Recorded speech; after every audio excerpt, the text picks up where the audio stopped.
드디어 수자원공사 4대강 사업의 주역 수자원공사에서 뒤늦은 양심 고백, 참회, 석고대죄.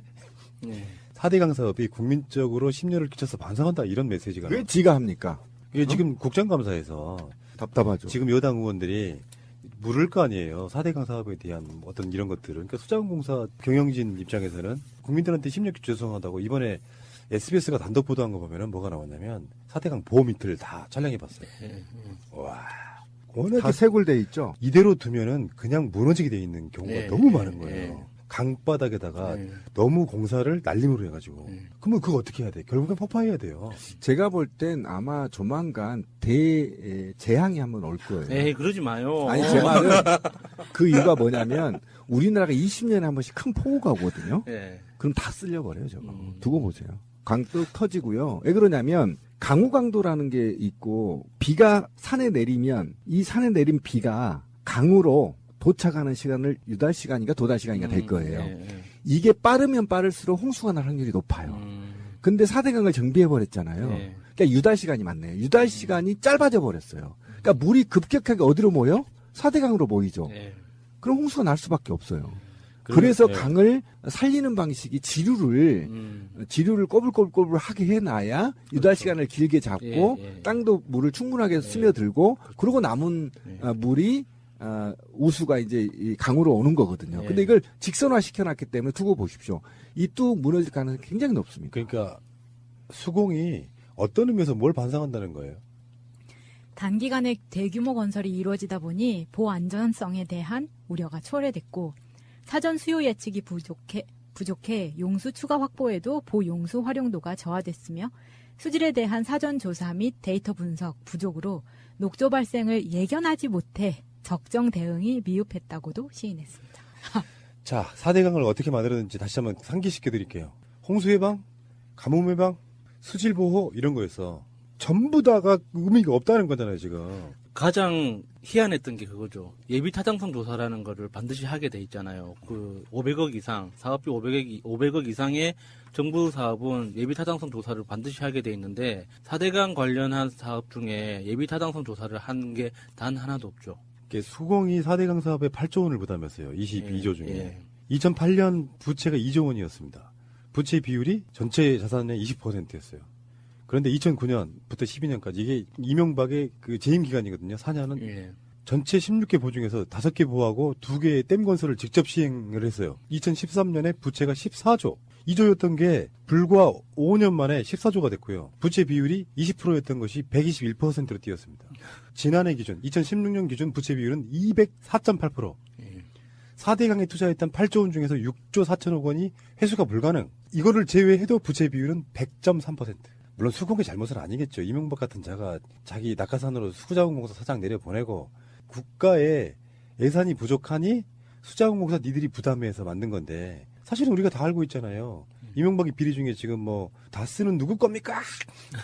그렇지만 4대강에 대해서는 우리가 직접적으로 이야기를 할 수밖에 없는 게 그런 것들인데 4대강 공사를 하기 전에 애초에 계획은 운하 형태로 만들어서 강을 깊게 판 뒤에 배가 다니게 하고 주요 요소의 지점에 항구를 만들자가 원래 계획이었다는 거예요. 그리고 항구가 들어설 지점으로 예측되는 곳에 땅을 무더기로 사놔.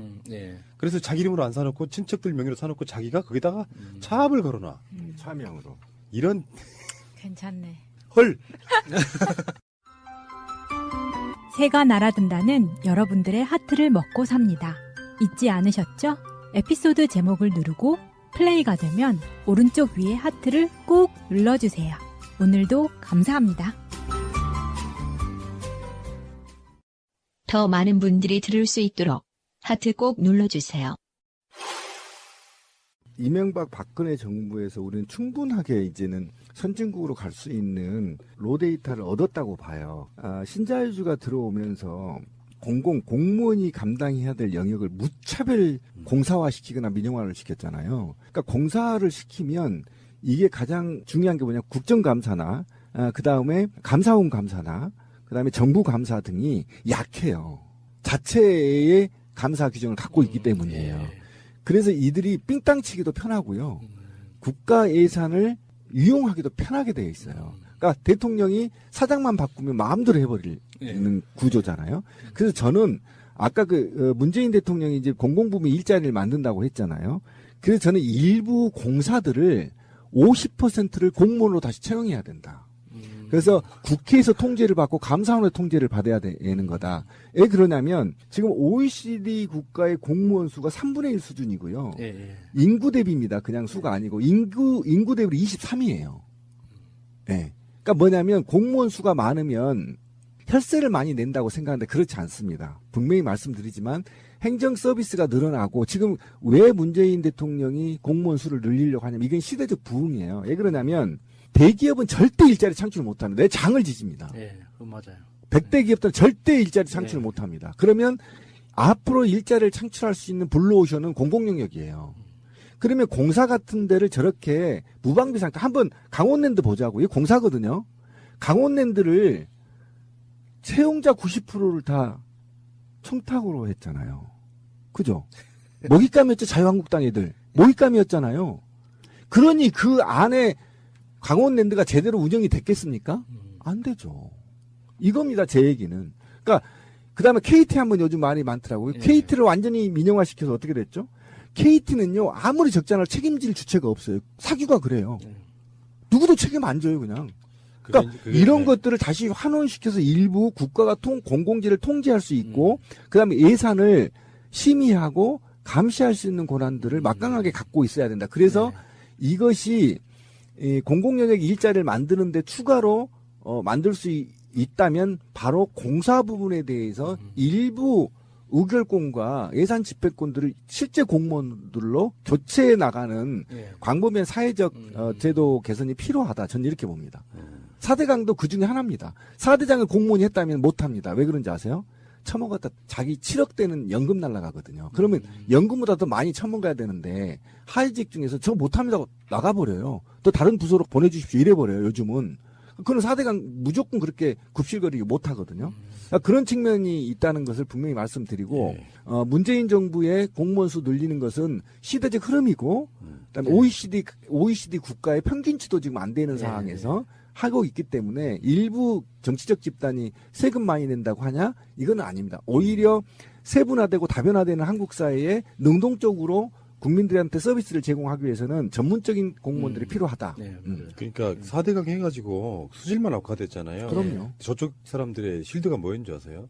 4대강 아무 문제 없는데 물을 제대로 정화하지 못해서 내려보내니 거기에 녹조가 생겼다 이런 논리로 방어를 했거든요. 지금 현재 낙동강이라든지 올해 6월 달부터 개방했잖아요. 그리고 내년 2월까지 또 개방을 계속 한다고 해요. 실제로 녹조가 엄청 사라진 이 상태를 우리가 보고 있긴 한데 사실 아까 처음에 말씀드린 것처럼 대표적으로는 보수공사를 해야 돼요. 그러면서 이렇게 유지 관리하는데 드는 비용만 1년에 조 단위 가깝습니다. 조 이상 들어가죠.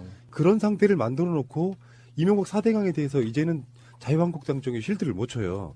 5월 달에 4대강 사업에 정책감사하라고 지시를 했을 때 이명박한테 나왔던 메시지가 있습니다. 감사와 재판, 평가가 끝난 전 정부의 정책 사업을 또다시 들춰 정치적 시비거리를 만들기보다는 4대강 살리기 사업의 후속 사업을 완결하고 확보한 물을 잘 관리해 당면한 가뭄을 극복하는 데 힘써야 할 것이라고 주장했습니다. 정말 죽여버리고 싶지. 4대강 살리기 사업은 이명박 정부가 추진한 종합적인 치수 사업입니다. 그동안 버려졌던 강을 되살리고 기후변화에 따른 자연재해에 대비하며 수자원을 확보하기 위해 수행됐습니다.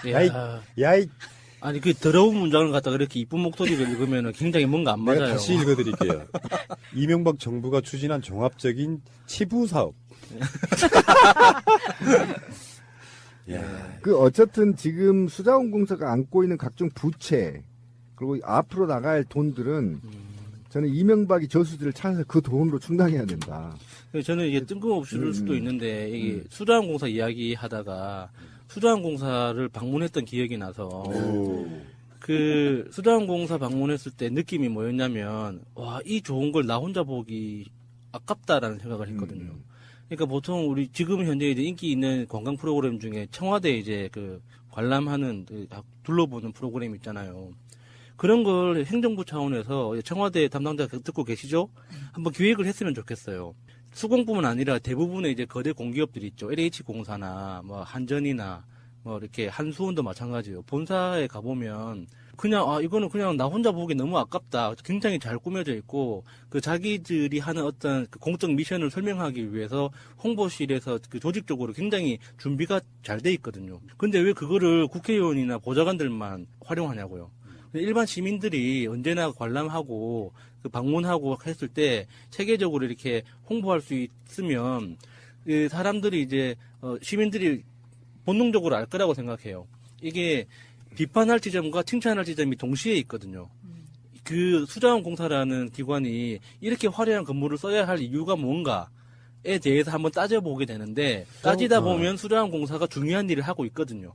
그런 식으로 이게 좀 이렇게 더 공기업이나 공공기관이 시민들하고 좀 더 거리를 좁히는 그런 일들이 있어야 되지 않을까 싶어요. 그때 당시 음모론 기억나실지 모르겠는데 한번 상기시켜 드릴게요. 이명박은 수지를 악화시킴으로써 불판매 사업을 하려고 했다. 이런 그런 의혹도 있었어요. 그게 이제 공교롭게도 이명박과 코오롱과의 이상득과의 관계들이 이렇게 버무려지면서 실제로 그런 경우도 있었고 아무리 생각해도 저는 제가 제일 열받는 건 4대강 사업은 4대강 부역자들이에요. 각종 학계에 있는 사람들이 예, 교수들 4대강을 하면 수질이 좋아진다는 둥 지금도 그 자식 기억난다. 이화여대 교수. 그것뿐만 아니에요. 이름 안 밝힐게요. 제가 그 가장 코미디가 뭐였냐면 나경원도 거기 그러니까 납품했어요. 전병현, 내 다 기억나요 지금. 수질을 어떻게 좋아진다는 거냐 그랬더니 배가 다니면 스크루가 산소를 공급해. 산소를 공급한다. 그런 교수가 있었어요. 그런 자식들 지금 박근혜 5년 동안에는 그나마 박근혜 뒷배경으로 해가지고 뭔가 껍핏단니처럼 또 이쪽 정부에 붙어갖고 막 핥아대고 있다가 지금 조용하고 있는데 그런 부역자들 리스트 이미 만들어진 게 있거든요. 4대강 부역자 리스트 같은 게 있어요. 이 사람들이 최소한 법적인 책임을 안 지더라도 사회적으로 전 사과를 해야 된다고 봐요. 맞습니다. 동의합니다. 너번 물고기 씨발놈들 진짜 수자원 애들만 사과할 게 아니라 당시에 선동했던 교수 또는 전문가 그리고 정치인들 사과해야 된다. 진짜 로봇 물고기는 회쳐가지고 처먹으라고 해야 돼요. 진짜 그러면.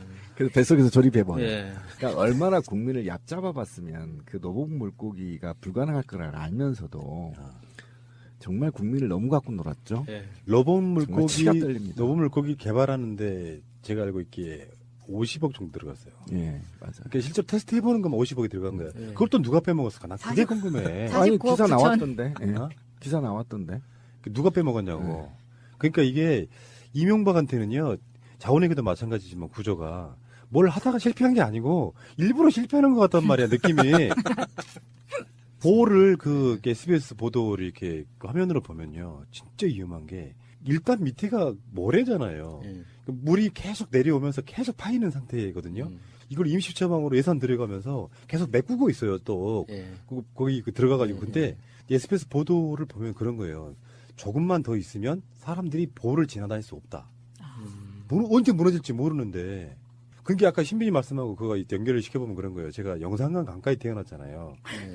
그래서 어렸을 때 미역 감고 하던 그런 것들이 제 추억으로 남아있고, 강은 굽이굽이 쳐서 한쪽은 깎이면서 절벽이 되고 반대쪽에는 모래사장이 생기는 거잖아요. 그리고 풀도 자라고. 예. 그러면서 이 풀들이 물을 정화하죠. 예, 정화는 생태계 작용. 그러니까 그 상태는 사실 이제 우리 치수사업 중에 뭐가 있냐면 강이 너무 굽이쳐가지고 농지를 깎아먹어서 일부러 방어도 하고 막 그러거든요.